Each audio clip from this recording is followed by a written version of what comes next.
Hello students, how are you. तो बच्चों, आज की हम अपनी स्टडी स्टार्ट करते हैं। कल हमने आपको हिंदी फर्स्ट का फर्स्ट चैप्टर पढ़ाया था, जिसमें एक कविता पढ़ाई थी हमने आपको, आया प्रभात। मतलब दिन निकलने पर क्या होता है, एक नई रोशनी और उमंग हमारे अंदर पैदा होती है और एक दिन हमारा नई उमंग लेकर आता है। तो आज हम उसकी एक्सरसाइज करेंगे। तो आज हमारी डेट है 16 जुलाई 2020 और आज डे है हमारा थर्सडे। तो बच्चों, सारे बच्चे अपनी हिंदी बुक फर्स्ट की बुक ओपन कर लें और एक्सरसाइज वाला पेज निकालेंगे, जिसमें कुछ मौखिक प्रश्न हैं जिनके आंसर हमको यहाँ पर लिखने हैं साइड में। सुबह होने पर क्या परिवर्तन हुआ? धरती पर प्रकाश फैल गया। दिन और रात किसमें नहाए हुए थे? सौंदर्य से नहाए हुए थे। सुबह के समय धरती कैसी दिखाई देती है? सुंदर और मनोहर दिखाई देती है। सभी दिशाओं पर प्रभात का क्या प्रभाव पड़ा? सुबह होने पर चारों दिशाओं में प्रकाश और सुगंध फैल गई। तो बच्चों, ये थे ओरल प्रश्न आपके। अब आता है नेक्स्ट आपकी टिक द करेक्ट ऑप्शन में सही विकल्प चुनो। यहाँ पे हर प्रश्न के 3-3 विकल्प दे रखे हैं, जिसमें से राइट वाले पे हमको टिक लगाना है। तो धरती और आकाश किसमें सज गए? प्रकाश। सेकंड वाले पे टिक लगाएंगे, प्रकाश से सज गए। क्रमिक परिवर्तन से क्या आशय है? रात और दिन। फर्स्ट वाले ऑप्शन पे टिक लगाएंगे। कंचन वर्षा का कविता में क्या अर्थ है? थर्ड वाले ऑप्शन पे टिक लगाएंगे, सूर्य की किरणों की वर्षा। फोर्थ है, प्रातःकाल सभी दिशाओं में क्या व्याप्त है? तो फर्स्ट वाले ऑप्शन पे टिक लगाएंगे, मनोहर सुगंध। तो ये थी आपकी टिक द करेक्ट ऑप्शन। अब नीचे आती है बच्चों, कविता से निम्नलिखित पंक्तियों के अर्थों वाली पंक्तियां ढूंढो। यहाँ पर कविता की पंक्तियों के अर्थ दिए हुए हैं। अब वो अर्थ किस लाइन में आता है, वो लाइन यहाँ लिखनी है। जैसे जीवन रूपी लहरें मानव प्रशंसा से मुस्कुरा रही हो, तो जिसमें जीवन का लास हास, ये वाली लाइन आएगी।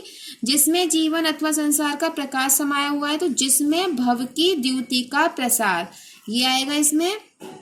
लगातार सुनहरी किरणों की वर्षा हो रही है, तो कंचन वर्षा होती अविरल, ये कविता की पंक्ति आएगी। सभी दिशाओं में कोमल सुगंध व्याप्त हो गई, तो दिग्गज व्यापी मंजुल सुबास। ये अब बच्चों नेक्स्ट पेज हम अपना लेते हैं।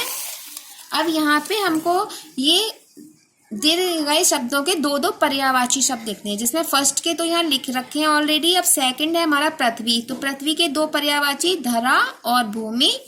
आकाश के नभ और अंबर। बिजली के पर्यायवाची चपला और चंचला। रात के निशा एंड रजनी। ये आपके पर्यायवाची शब्द हो गए बच्चों। अब दिए गए उदाहरण के अनुसार शब्दों का वर्ण विच्छेद करो। यहाँ पे कुछ शब्द इनको अलग अलग करके लिखना है हमको। जैसे फर्स्ट ऑप्शन यहाँ दे रखा है, उसी तरीके से इन सबको जो मात्रा है वो अलग वर्ण लिखना है, जो मेन वर्ड है वो अलग लिखना है। तो इस तरीके से ये हमको अलग अलग करके यहाँ पर लिखने हैं। अब यहाँ पर हमारा आता है कि रेखांकित शब्दों की संज्ञा भेद लिखो। यहाँ पे ये अंडरलाइन वाले कुछ शब्द हैं जिनको हमको संज्ञा बतानी है। जैसे दृष्टि में लिख रहा है भाववाचक संज्ञा है, प्रभात में यहाँ पर व्यक्तिवाचक संज्ञा आएगी, और सौंदर्य में गुणवाचक संज्ञा है, और छवि में यहाँ पर भाववाचक संज्ञा है। अब नेक्स्ट आपका आता है बच्चों, दिए गए शब्दों के अनुस्वार के स्थान पर नासिक की ध्वनियां पंचम वर्ण लिखो। यहाँ पे जो अनुस्वार होते हैं, अंग की बिंदी, चंद्र बिंदी जो होती है, उसकी जगह पर हम कुछ नासिक के, जो उनकी ध्वनि नाक से निकलती है, और जो कि पंचम वर्ण होता है, जो हम काखा गाघा लिखते हैं, उसमें लास्ट वाले वर्ड जो होते हैं उनकी मात्रा लगानी है। तो जैसे यहाँ अंबर लिख रहा है, तो यहाँ इस तरीके से आधा माँ लगाएंगे अंग की बिंदी की जगह। सुंदर में न लगाएंगे। मंजल में ये ज्ञा खाली लगाएंगे, यहाँ पर आधा। अंग में ये अंगा खाली, और ठंडक में ये अणा खाली जो आता है ये आधा लगाएंगे यहाँ पर। सुगंध में न लगाएंगे। इस तरीके से वो कंप्लीट करेंगे। फिर यहाँ पे नेक्स्ट आता है, निर्देश अनुसार सर्वनाम से रिक्त स्थानों की पूर्ति करो। ये कुछ सर्वनाम के नाम दे रखे हैं, उसके फिर यहाँ पे रिक्त स्थानों में फिल करना है। जैसे कि अपना गृह कार्य करो, तो ये हमको निजवाचक यानी कि स्वयं करो।